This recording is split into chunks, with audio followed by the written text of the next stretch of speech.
Oke, saya akan mencontohkan cara menggunakan flash BIOS atau melakukan flash BIOS dengan menggunakan flasher RT809F. Di sini saya mau melakukan flash BIOS untuk mainboard seri Asus X202. Nah, perhatikan ini adalah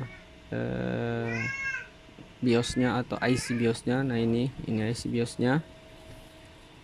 IC BIOS biasanya kemudian posisinya biasanya berdekatan dengan KBC. Nah, nih biasanya kalau enggak dibaliknya biasa ada di sampingnya, di samping kiri maupun di samping kanan. Biasanya IC BIOS itu tidak berjauhan dengan KBC. Itu biasa ciri-ciri yang paling umum digunakan.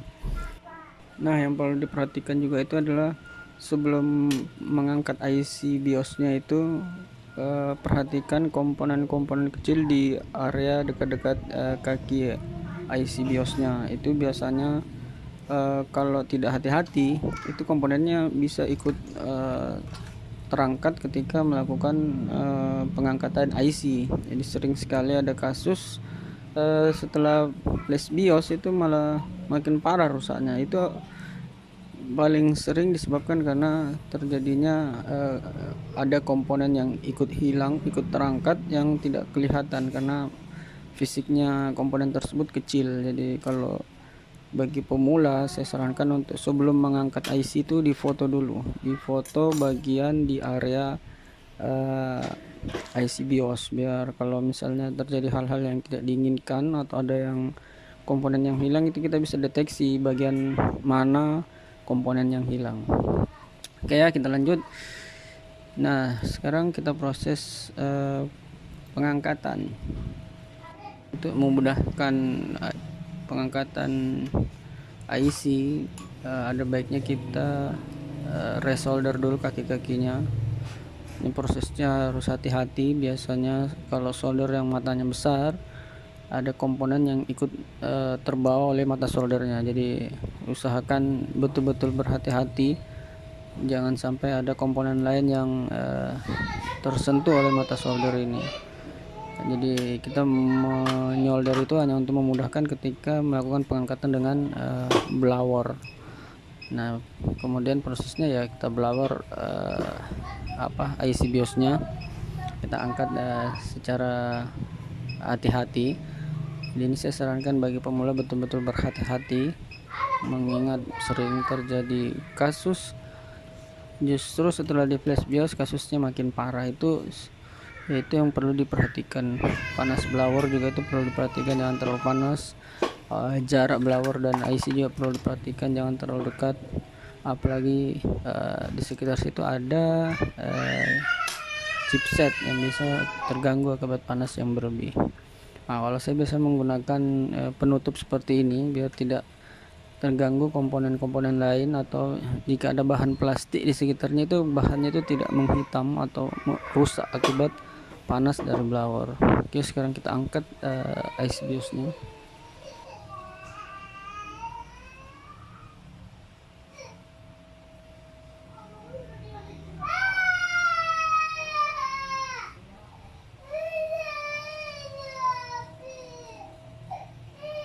Nah, ketika sudah terangkat, kita bersihkan dulu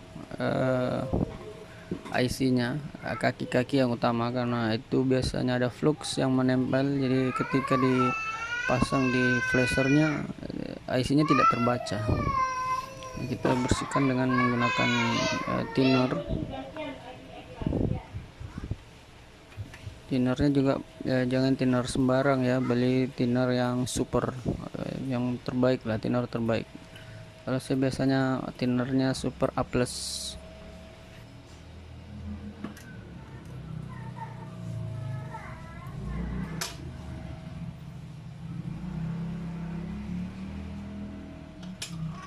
Oke, kita pasang. Jadi perhatikan titik di IC BIOS-nya itu harus sama dengan titik yang ada di flashernya. Nah,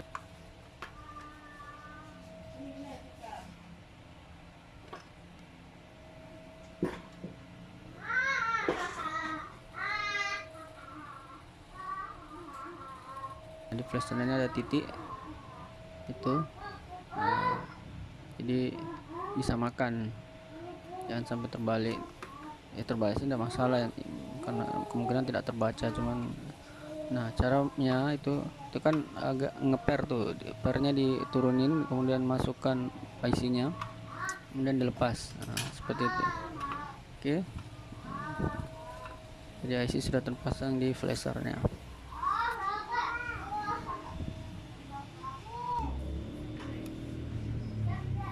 Oke, pasang kabelnya di laptop, kemudian kita buka aplikasinya.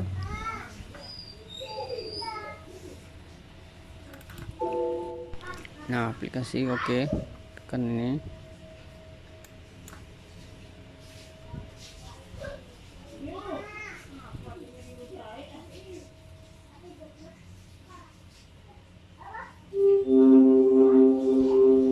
Oke saja, cancel saja kalau ada download begitu, boleh di cancel.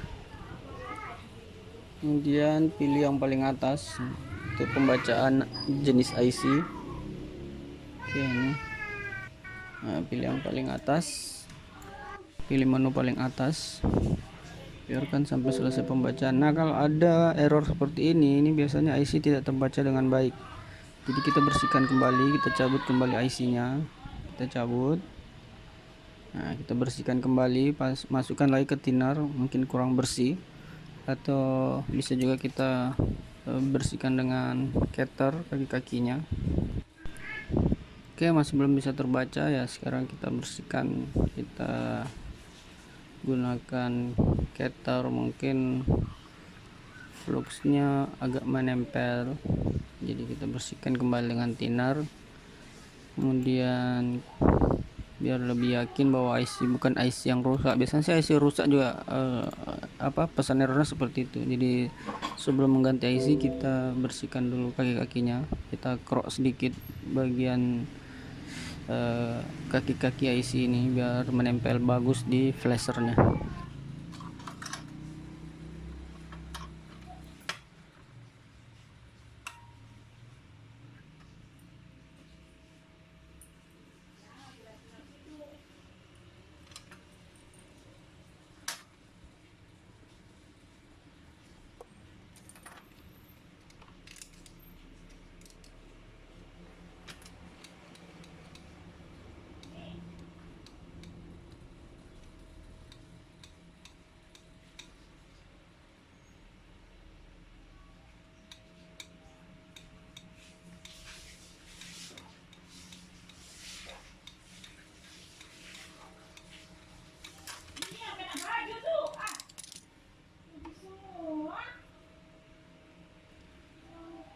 Nah, setelah kita bersihkan, kita pasang ulang, kemudian kita tes kembali.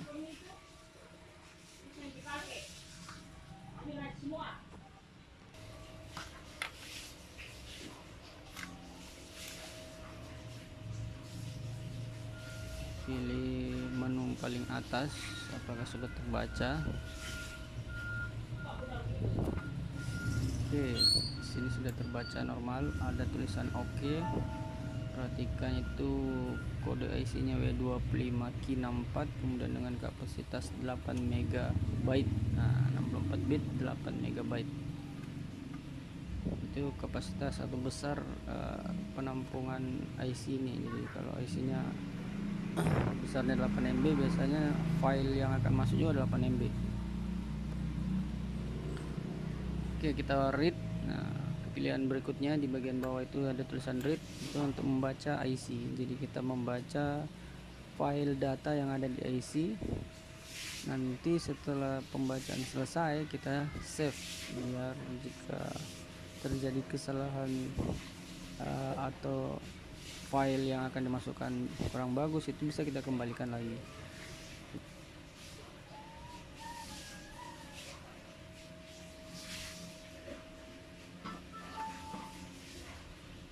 Ini kita save dulu file aslinya, file original dari IC ini, dan kita simpan. Nah, ini kita simpan. Nah, terserah kita buat folder tertentu, folder sendiri yang tidak kita lupa. Kita simpan saja di salah satu folder yang ada di drive kita.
Oke, setelah disimpan, sekarang kita mencari atau membuka file yang akan menggantikan file lama.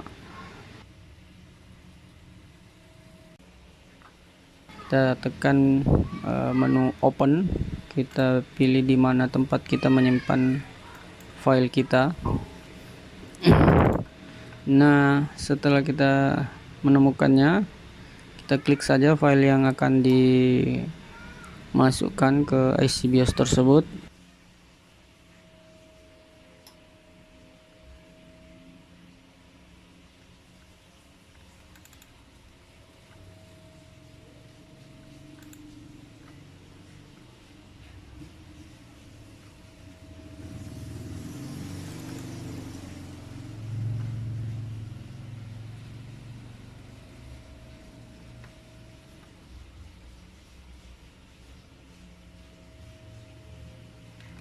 Kemudian kita lanjutkan dengan mengklik tombol write. Biarkan proses sampai selesai.